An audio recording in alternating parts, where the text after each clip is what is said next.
this video is only for PJ. So I'll take you through kind of what I did in order. For the most part, wanted to get a little more suspension travel and oh yeah, and a little more ground clearance. So I got 80mm shocks and shock mounts to raise it up, and I cut the body. I'll show you where I cut it later. Very little cutting, it was all just under the hood. And on the back, stock mounts, I think these are 70mm, and it ends up evening out with the ones in the front that are about a centimeter taller.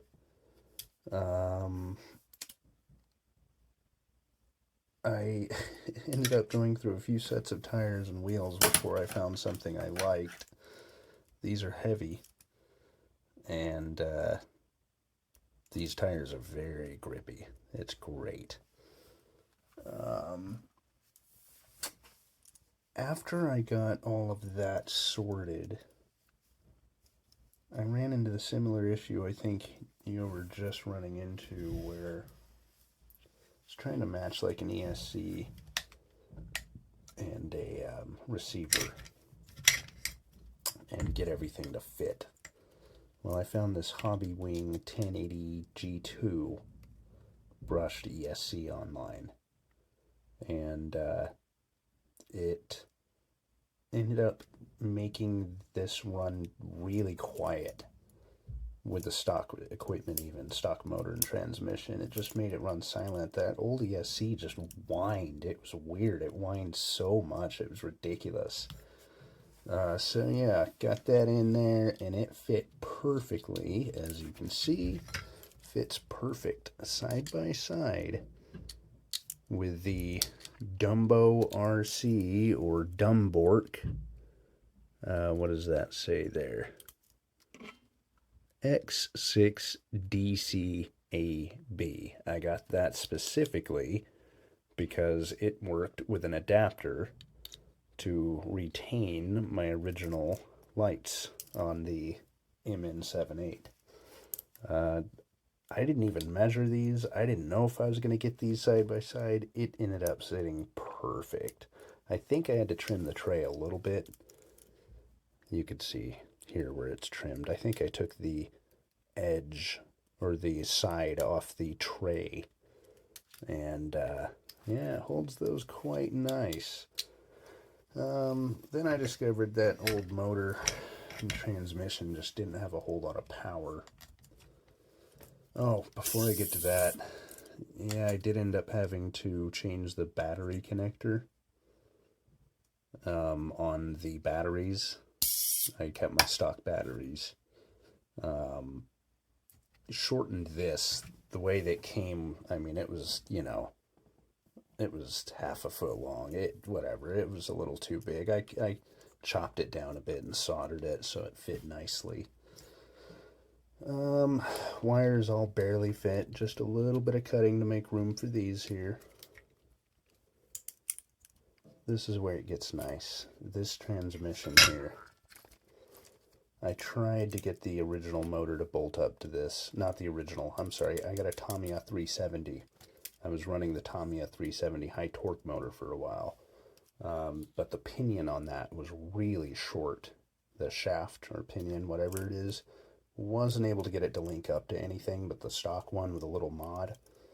So got this transmission, then I had to order this to fit.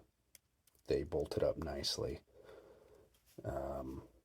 Took the tray out for the drivetrain and had to drill this hole on either side. I ordered this bracket, which is kind of a U shape. It goes up along here.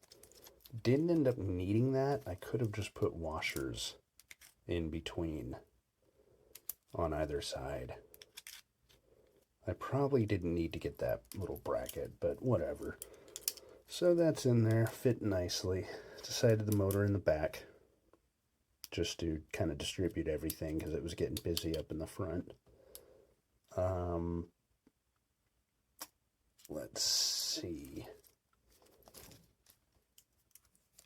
think I had to get new drive shafts to link to the new, like, or regular size, I'm assuming, shaft here.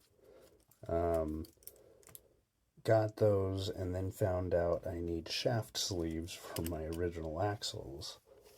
I ended up making shaft sleeves out of little nylon. I don't think you'll be able to see them on here, but little nylon hex nuts that I shaved down. I have new shaft sleeves coming in. These are stock. This is stock. The chassis is stock. Yeah, pretty good ground clearance here. I'm gonna chop. I'm gonna chop these tabs off here. Really, it's not bad with the transmission there. I was kind of worried about sacrificing the ground clearance, but it's not bad. It has already gotten just a little bit scratched, as you can see. It's not perfect. I got those expandable axles, and they turned out, I didn't need to expand them at all. They barely fit on in their minimal state. Maybe I could have modified where this center, or where this drive shaft here is, and that could have changed that. It would have changed the angle of these as well. But it's all held up nicely. It's got a lot more torque thanks to this transmission, along with that motor. This, I think they call it a planetary, or like a gear reducer. It reduces the gears from this.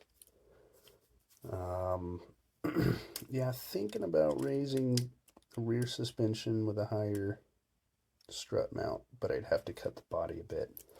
And so far, the way I have it, the body pretty much sits at its flush factory, you know, height off the chassis. Which, I mean, it's close. It's real close. But it's all come together just real nice. So, yeah, let me get the body on real quick. You can see how it fits. Show you where it's cut for the strut mount. And for the shocks, and shock mounts and shocks. Had to cut there. They just come up a little bit through here. Just a little bit. Had to cut the interior just a little bit and ended up cutting more than I needed. I probably didn't have to cut anything below my finger here. I could have just gotten away with cutting just a little bit right here and just a little bit down here for the motor and transmission. That's in between the center console and seat, so you can't even see it. And then the other holes, you really can't tell. I mean, you're barely going to be able to see it. It looks good. It's good enough for me. A little bit nervous about getting that so thin. I do want to leave some good structural integrity, but it's fit nice. This, I need to cut more. I need to cut this back, because this, all of these right here, are pushing up all against, basically all in this area right here. So this is the little adapter you can get from AliExpress for a couple dollars. It goes right onto the receiver and lets you retain your factory lights, one of which already burned out because, you know, just wonderful quality.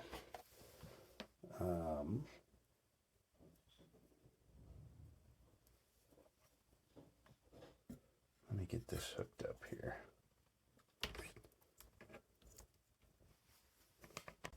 The stock, you know, roof lights that are on the roof, they would not hook up to the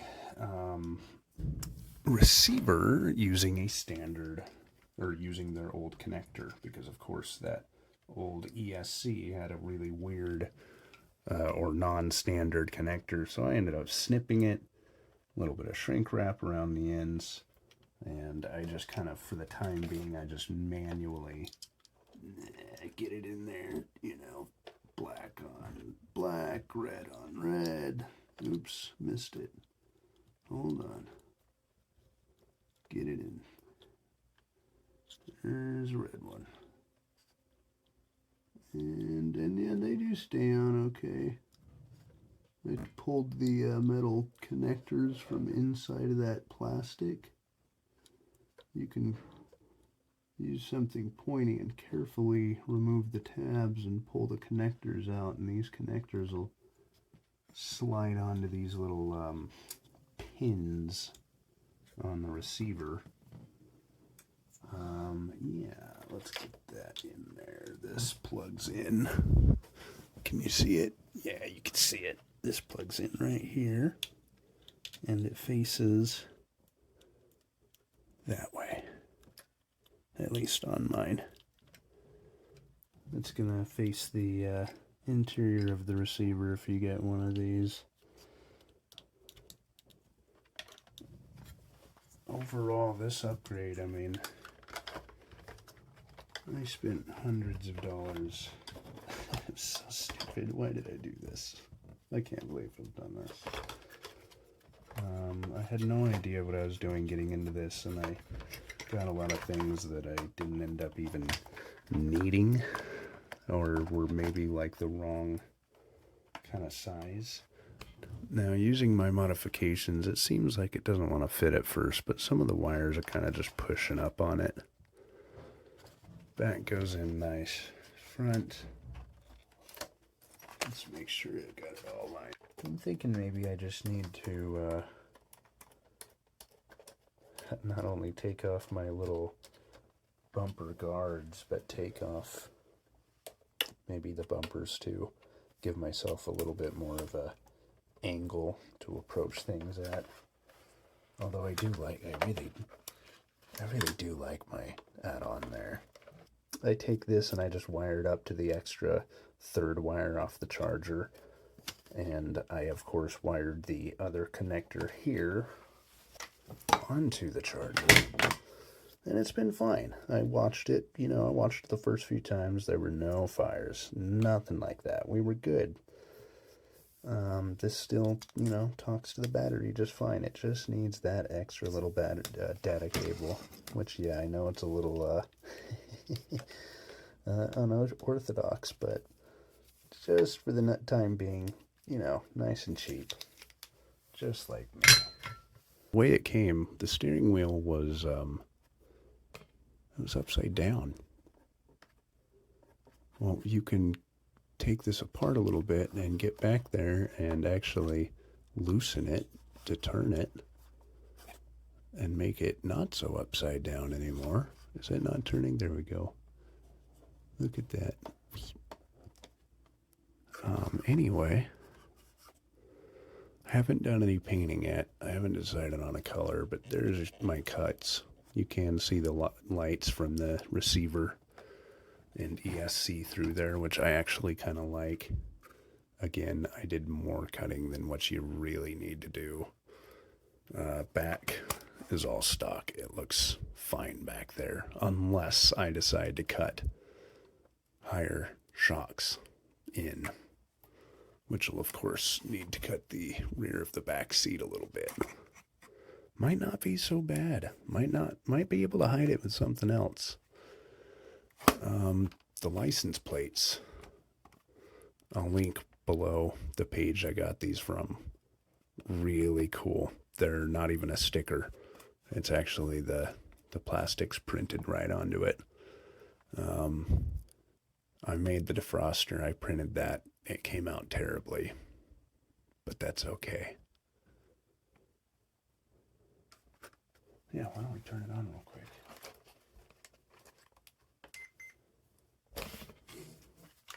So, this is the Dumbo RC controller, nice and small. It's got a few extra features in it. It's not totally bare bones. Little switches in there, 6 channels. The receiver 6 channels. I think this is too.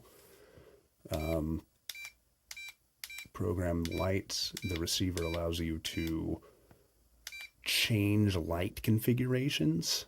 I can set some of these to be off or on from the beginning. Of course, I'm changing through light cycles using this button here. I have it on channel 6. Let's turn it off. Oh my God, why is it not turning off?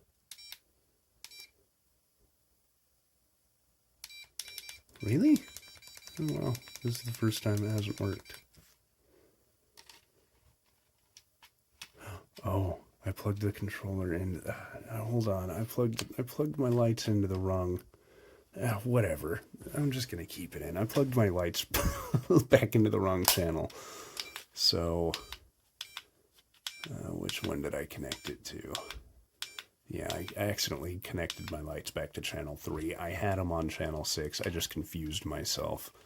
I connected them to channel 3, which are shared with my hazards. So those are tied together. I'll take it back apart later. It's okay. For the purpose of this video, it don't matter. None of this matters. So, yeah, full control with different channels. And obviously different options. You could put this on different channels here. One of my little lights burned out, and I'm just going to live with it. Yeah, a lot quieter. You don't get that hum anymore with this ESP. Kind of sounds like a drill. The transmission didn't come with grease. I had to grease that myself. I used white lithium grease. I added it into the axles as well. I hope that wasn't a mistake. We'll figure it out. It'll be all right.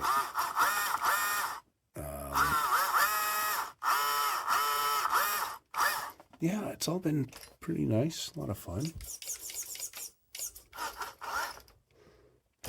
Pretty much all I need to do is a little bit of paint and, you know, maybe some stickers or something. I don't know. I don't even know what I'm doing. I was kind of thinking about, yeah, that always feels just right. I was thinking about cutting. You know, you could get these bodies really cheap on AliExpress, you know, less than $30. I was thinking I would cut one down into a truck.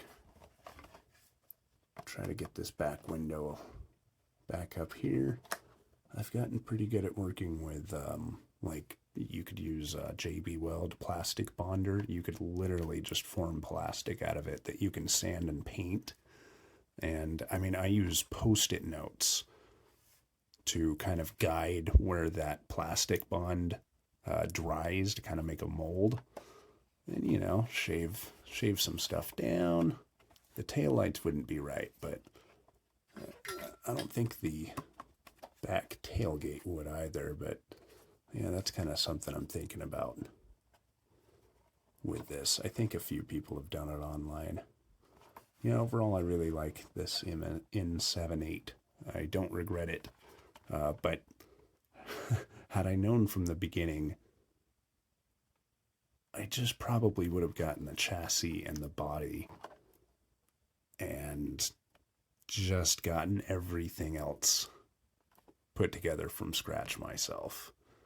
Because most of the stuff from the factory, it's not bad. It's fine for trails. It's fine for maybe a beginner, but it's just not, you know, it's not going to crawl. And I think that's what I really wanted to do. That's something I found really attractive about these is crawling with them. And I liked the realism of the body. I don't like those soft shell ones as much. They're cool, but, you know, they just don't have as much detail. Yeah, I've brought this through the water and everything, through the mud. I've submerged it. I did have it waterproof with my Tamiya receiver, and I waterproofed the stock parts, but now with this one, I think my receiver's not waterproof. It seemed to kind of power off when it would go through anything deep enough. It'd come right back on, but ESC and receiver are both programmable and customizable for different functions. I mean, I still have my blinkers and everything. So, good stuff. Oh, yeah, both hazards are on. Hold on. Give me a sec. There we go. Yeah. Good stuff. All right, well, have fun. Go away. Do not like or subscribe.